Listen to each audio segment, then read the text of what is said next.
விஜய் அவர்கள் பேசிய கருத்தை நான் வரவேற்கிற காரணம் என்னன்னா, இதனுடைய சரித்திரம் அப்படிப்பட்ட சரித்திரம். இதற்கு முன்பு வெளிநாடு போகும் பொழுது பிரைவேட் ஜெட்டில் ஆடிட்டரை கூட்டிட்டு போனாங்க. துபாய்க்கு முதலாக சென்ற பொழுது திராவிட முன்னேற்ற கழகத்தினுடைய குடும்பத்தினுடைய ஆடிட்டரா இருக்கிறவங்க அதற்கு முன்னாடி ஒரு நாள் முன்னாடி பிரைவேட் ஜெட் ஃபிளைட்ல போனாங்கன்னா மேனிஃபெஸ்டோ ரிலீஸ் பண்ணோம்.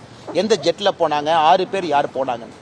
அப்படி இருக்கும் பொழுது முதலமைச்சர் அவர்கள் செல்வதற்கு ஒரு நாள் முன்னாடி குடும்பத்தினுடைய ஆடிட்டர் செல்லும் பொழுது பிரச்சனை வருது. நோபல் ஸ்டீல் அப்படிங்கிற நிறுவனத்தை நம்ம பேசணும். அந்த நிறுவனத்திற்கு 1000 கோடி ரூபாய் பணம் வருதுன்னு சொன்னாங்க. அந்த நிறுவனத்தில் எப்படி சில பேருக்கு அன்பில் மகேஷ் பொய்யாமொழி அவர்களுக்கு தொடர்பு இருக்குது அப்படிங்கறத பத்தி நம்ம பேசியிருந்தோம். பல விஷயங்கள் நம்ம பேசியிருந்தோம்.